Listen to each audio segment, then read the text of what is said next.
The Book of Daniel. Daniel chapter 1. In the 3rd year of the reign of King Jehoiakim of Judah, King Nebuchadnezzar of Babylon came to Jerusalem and besieged it. The Lord let King Jehoiakim of Judah fall into his power, as well as some of the vessels of the house of God.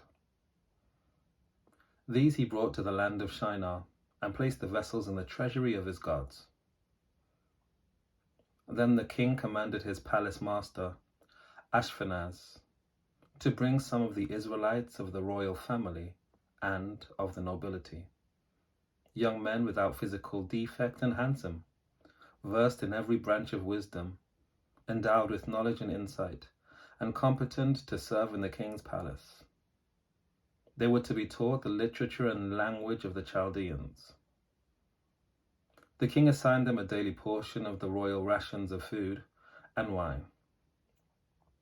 They were to be educated for 3 years, so that at the end of that time they could be stationed in the king's court. Among them were Daniel, Hananiah, Mishael, and Azariah from the tribe of Judah. The palace master gave them other names. Daniel he called Belteshazzar. Hananiah he called Shadrach. Mishael he called Meshach. And Azariah he called Abednego. But Daniel resolved that he would not defile himself with the royal rations of food and wine. So he asked the palace master to allow him not to defile himself. Now God allowed Daniel to receive favor and compassion from the palace master. The palace master said to Daniel, "I am afraid of my lord the king. He has appointed your food and your drink. If he should see you in a poorer condition than the other young men of your own age, you would endanger my head with the king." Then Daniel asked the God, whom the palace master had appointed over Daniel, Hananiah, Mishael, and Azariah, "Please test your servants for 10 days. Let us be given vegetables to eat and water to drink. You can then compare our appearance with the appearance of the young men who eat the royal rations, and deal with your servants according to what you observe." So he agreed to this proposal and tested them for 10 days. At the end of 10 days, it was observed that they appeared better and fatter than all the young men who had been eating the royal rations. So the God continued to withdraw their royal rations and the wine they were to drink, and gave them vegetables. To these 4 young men, God gave knowledge and skill in every aspect of literature and wisdom. Daniel also had insight into all visions and dreams. At the end of the time that the king had set for them to be brought in, the palace master brought them into the presence of Nebuchadnezzar, and the king spoke with them. And among them no one was found to compare with Daniel, Hananiah, Mishael, and Azariah. Therefore they were stationed in the king's court. In every matter of wisdom and understanding which the king inquired of them, he found them 10 times better than all the magicians and enchanters in the whole kingdom. And Daniel continued there until the 1st year of King Cyrus. Daniel chapter 2. In the 2nd year of Nebuchadnezzar's reign, Nebuchadnezzar dreamed such dreams that his spirit was troubled and his sleep left him. So the king commanded that all the magicians, the enchanters, the sorcerers, and the Chaldeans be summoned to tell the king his dream. When they came in and stood before the king, he said to them, "I have had such a dream that my spirit is troubled by the desire to understand it." The Chaldeans said to the king, in Aramaic, "O king, live forever. Tell your servants the dream, and we will reveal the interpretation." The king answered the Chaldeans, "This is a public decree. If you do not tell me both the dream and its interpretation, you shall be torn limb from limb, and your houses shall be laid in ruins. But if you do tell me the dream and its interpretation, you shall receive from me gifts and rewards and great honor. Therefore, tell me the dream and its interpretation." They answered a second time, "Let the king first tell his servants the dream, then we can give its interpretation." The king answered, "I know with certainty that you are trying to gain time, because you see I have firmly decreed, if you do not tell me the dream, but there is but one verdict for you. You have agreed to speak lying and misleading words to me until things take a turn. Therefore, tell me the dream, and I shall know that you can give me its interpretation." The Chaldeans answered the king, "There is no one on earth who can reveal what the king demands. In fact, no king, however great and powerful, has ever asked such a thing of any magician or enchanter or Chaldean. The thing that the king is asking is too difficult, and no one can reveal it to the king except the gods, whose dwelling is not with mortals." Because of this, the king flew into a violent rage and commanded that all the wise men of Babylon be destroyed. The decree was issued, and the wise men were about to be executed. And they looked for Daniel and his companions to execute them.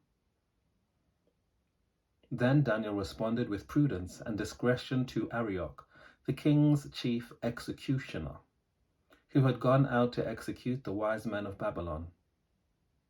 He asked Arioch, the royal official, "Why is the decree of the king so urgent?" Arioch then explained the matter to Daniel. So Daniel went in and requested that the king give him time, and he would tell the king the interpretation.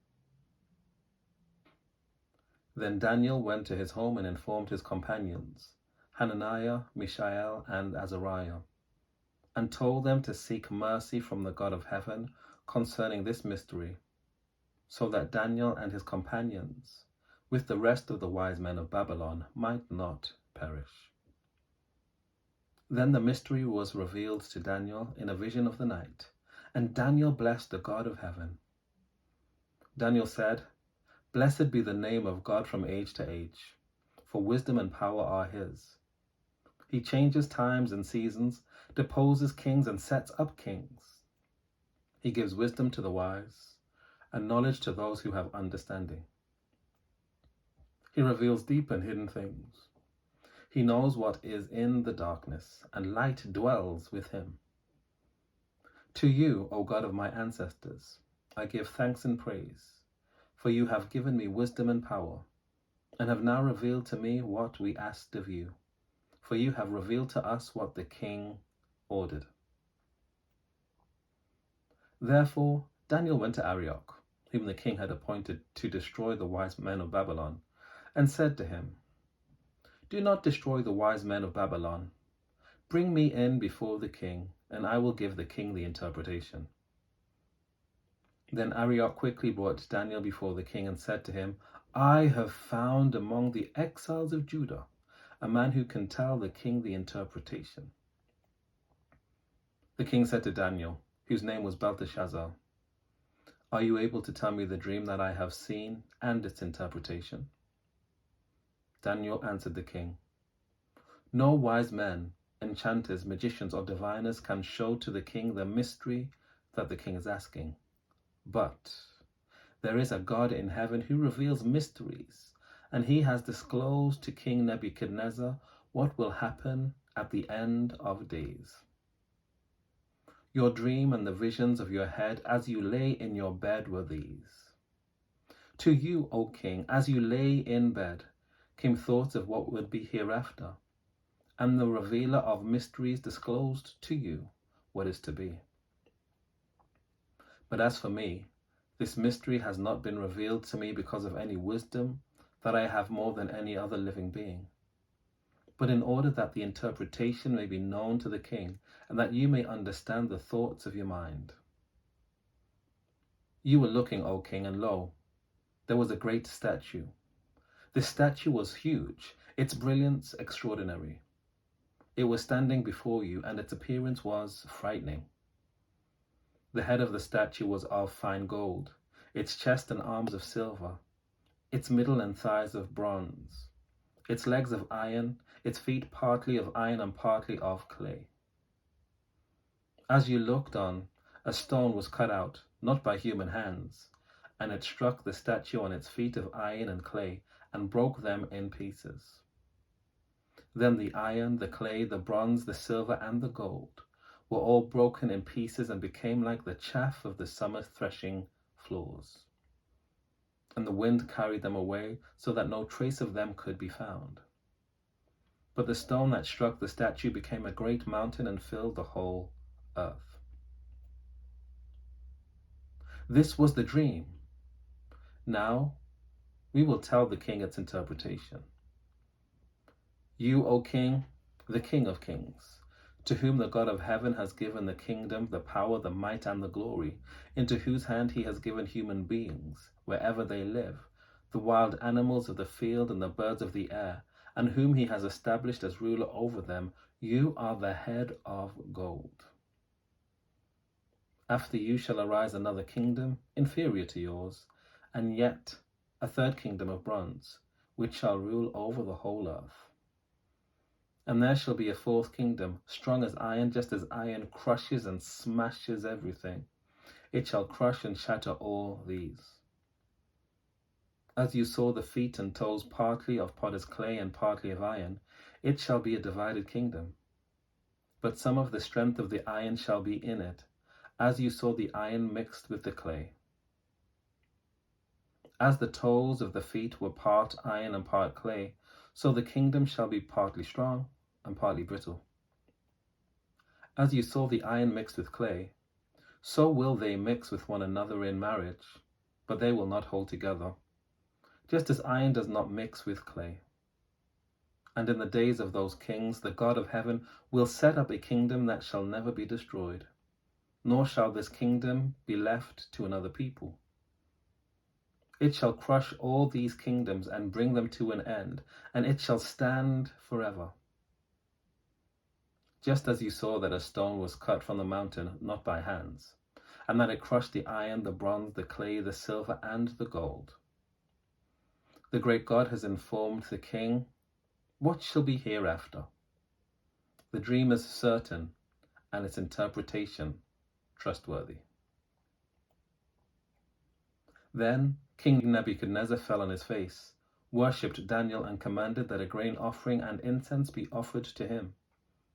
The king said to Daniel, "Truly your God is God of gods, and Lord of kings, and a revealer of mysteries, for you have been able to reveal this mystery." Then the king promoted Daniel, gave him many great gifts, and made him ruler over the whole province of Babylon, and chief prefect over all the wise men of Babylon. Daniel made a request of the king, and he appointed Shadrach, Meshach, and Abednego over the affairs of the province of Babylon. But Daniel remained at the king's court. Daniel chapter 3. King Nebuchadnezzar made a golden statue, whose height was 60 cubits and whose width was 6 cubits. He set it up on the plain of Dura in the province of Babylon. Then King Nebuchadnezzar sent for the satraps, the prefects, and the governors, the counselors, the treasurers, the justices, the magistrates, and all the officials of the provinces, to assemble and come to the dedication of the statue that King Nebuchadnezzar had set up. So the satraps, the prefects, and the governors, the counselors, the treasurers, the justices, the magistrates, and all the officials of the provinces assembled for the dedication of the statue that Nebuchadnezzar had set up. When they were standing before the statue that Nebuchadnezzar had set up, the heralds proclaimed aloud, "You are commanded, O peoples, nations, and languages, that when you hear the sound of the horn, pipe, lyre, trigon, harp, drum, and entire musical ensemble, you are to fall down and worship the golden statue that King Nebuchadnezzar has set up. Whoever does not fall down and worship shall immediately be thrown into a furnace of blazing fire." Therefore, as soon as all the peoples heard the sound of the horn, pipe, lyre, trigon, harp, drum, and entire musical ensemble, all the peoples, nations, and languages fell down and worshipped the golden statue that King Nebuchadnezzar had set up. Accordingly, at this time, certain Chaldeans came forward and denounced the Jews. They said to King Nebuchadnezzar, "O king, live forever. You, O king, have made a decree that everyone who hears the sound of the horn, pipe, lyre, trigon, harp, drum, and entire musical ensemble shall fall down and worship the golden statue. And whoever does not fall down and worship shall be thrown into a furnace of blazing fire. There are certain Jews whom you have appointed over the affairs of the province of Babylon, Shadrach, Meshach, and Abednego. These pay no heed to you, O king. They do not serve your gods, and they do not worship the golden statue that you have set up." Then Nebuchadnezzar, in furious rage, commanded that Shadrach, Meshach, and Abednego be brought in. So they brought those men before the king. Nebuchadnezzar said to them, "Is it true, O Shadrach, Meshach, and Abednego, that you do not serve my gods and you do not worship the golden statue that I have set up? Now, if you are ready when you hear the sound of the horn, pipe, lyre, trigon, harp, drum, and entire musical ensemble, to fall down and worship the statue that I have made, well and good. But if you do not worship, you shall immediately be thrown into a furnace of blazing fire. And who is the God that will deliver you out of my hands?" Shadrach, Meshach, and Abednego answered the king, "O Nebuchadnezzar, we have no need to present a defense to you in this matter. If our God whom we serve is able to deliver us from the furnace of blazing fire and out of your hand, O king, let him deliver us. But if not, be it known to you, O king, that we will not serve your gods and we will not worship the golden statue that you have set up." Then King Nebuchadnezzar was so filled with rage against Shadrach, Meshach, and Abednego that his face was distorted. He ordered the furnace heated up 7 times more than was customary, and ordered some of the strongest guards in his army to bind Shadrach, Meshach, and Abednego, to throw them into the furnace of blazing fire. So the men were bound, still wearing their tunics, their trousers, their hats, their other garments, and they were thrown into the furnace of blazing fire. Because the king's command was so urgent and the furnace was so overheated, the raging flames killed the men who lifted Shadrach, Meshach, and Abednego. But the 3 men, Shadrach, Meshach, and Abednego, fell down bound into the furnace of blazing fire. Then King Nebuchadnezzar was astonished and rose up quickly. He said to his counselors, "Was it not 3 men that we threw bound into the fire?" They answered the king, "True, O king." He replied, "But I see 4 men unbound, walking in the middle of the fire, and they are not hurt, and the 4th has the appearance of a god." Nebuchadnezzar then approached the door of the furnace of blazing fire and said, "Shadrach, Meshach, and Abednego, servants of the Most High God, come out. Come here." So Shadrach, Meshach, and Abednego came out from the fire. And the satraps, the prefects, the governors, and the king's counselors gathered together and saw that the fire had not had any power over the bodies of those men. The hair of their heads was not singed, Their tunics were not harmed, and not even the smell of fire came from them. Nebuchadnezzar said, "Blessed be the God of Shadrach, Meshach, and Abednego, who has sent his angel and delivered his servant who trusted in him." They disobeyed the king's command and yielded up their bodies rather than serve and worship any god except their own God. Therefore, I make a decree.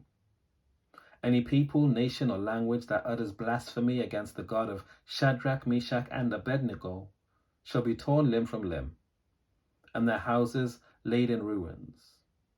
For there is no other God who is able to deliver in this way.